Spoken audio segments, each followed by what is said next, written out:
Baik,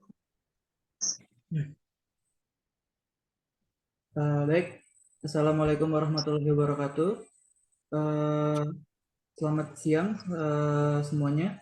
Kali ini kami dari kelompok 5 kurikulum Penjas dan isu-isu kurikulum Penjas akan menyampaikan pembahasan tentang isu-isu dalam kurikulum Penjas. Sebelumnya, terima kasih kepada dosen pengampu yaitu Dr. Nurul Ihsan dan Dr. Nurul Ihsan dan Bu Desi Novitasari selaku dosen pengampu di kurikulum Penjas. Selebihnya, perkenalkan anggota-anggota kelompok, yaitu pertama ada saya sendiri sebagai moderator, Fadil Henryuda. Yang kedua ada Aurel Rifani Sofia. Ketiga ada Poppy Misbah Ul Husna. Keempat ada Genta Hidayatullah. Dan kelima ada Rian Saputra. Pembaca pertama tentang sejarah kurikulum Penjas akan dibacakan oleh Rian Saputra. Waktu dan tempat dipersilakan. Baik, terima kasih moderator. Materi yang pertama akan saya jelaskan sendiri, yaitu sejarah kurikulum Penjas. Pada tahun 1955, Departemen Pendidikan dan Kebudayaan memperkenalkan kurikulum pendidikan jasmani. Pada tahun 1963, kurikulum pendidikan jasmani dibentuk dengan nama Pendidikan Jasmani dan Olahraga.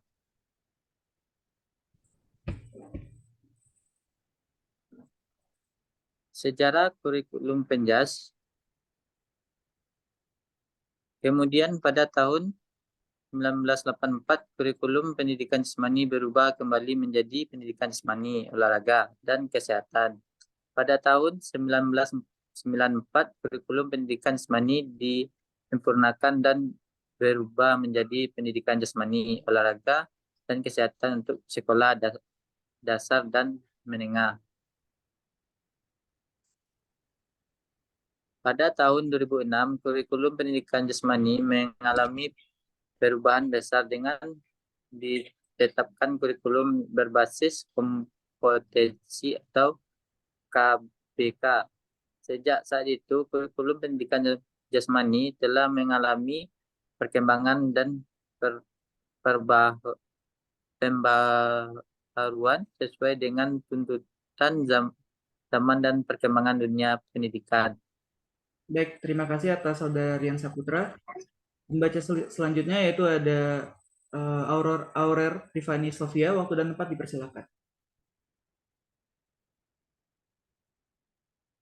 Baik, terima kasih moderator. Saya akan membacakan materi selanjutnya yaitu perkembangan kurikulum Penjas.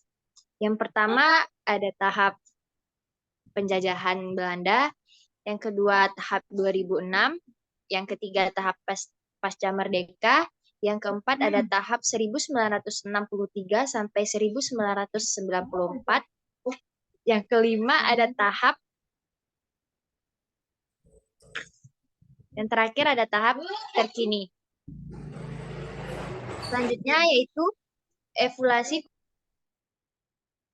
Yang pertama ada di tahun 1974 sampai 1984, yang kedua ada 1984 sampai 1994, yang ketiga ada dari 1994 sampai 2004, yang terakhir 2006 sampai sekarang. Lanjut, definisi kurikulum Penjas. Kurikulum Penjas adalah suatu rancangan pembelajaran yang memuat materi dan aktivitas yang memfokuskan pada pengembangan keterampilan jasmani, kesehatan, dan rekreasi bagi siswa.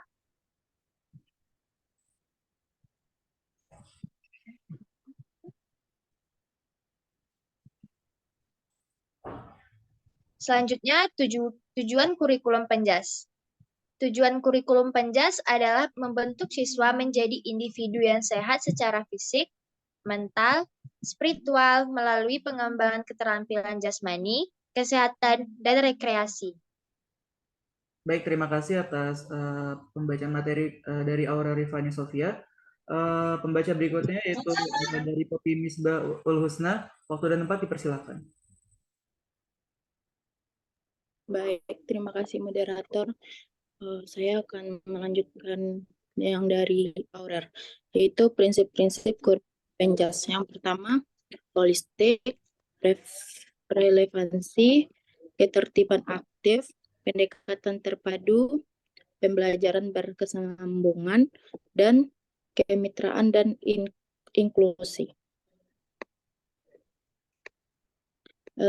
Selanjutnya komponen kurikulum Penjas. Yang pertama yaitu standar kompetensi, yang kedua indikator kinerja, yang ketiga materi ajar, yang keempat metode pembelajaran, kelima evaluasi, dan terakhir pembelajaran luar kelas. Isi kurikulum Penjas yang pertama yaitu olahraga, yang kedua kesehatan, tiga rekreasi, dan keempat yang pendidikan.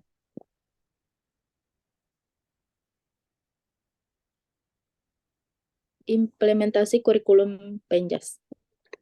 Yang pertama penyusunan RPP, yang kedua penyiapan sarana dan prasarana, yang ketiga pelaksanaan pembelajaran, yang keempat evaluasi, dan yang kelima sosialisasi.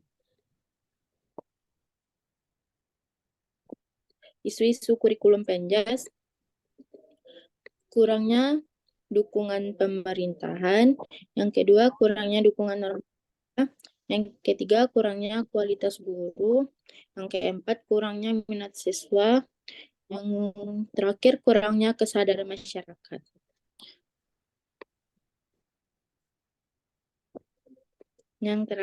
Selanjutnya pemahaman kurikulum Penjas. Yang pertama tujuan, terus prinsip-prinsip dan komponen-komponen. Baik, terima kasih atas membaca materi dari Poppy Misbahul Husna. Selanjutnya akan dibacakan oleh Genta Hidayatullah. Waktu dan tempat dipersilakan. Baik, makasih moderator. Saya akan melanjutkan materi dari Poppy. Kritik kurikulum Penjas. Yang pertama guru, yang kedua siswa, yang ketiga orang tua, yang keempat masyarakat. Solusi kurikulum Penjas. Satu, penambahan pengalaman praktis. Yang kedua, penyederhanaan materi. Yang ketiga, pendampingan orang tua. Yang keempat, pengembangan sumber daya. Yang kelima, sosialisasi dan edukasi masyarakat.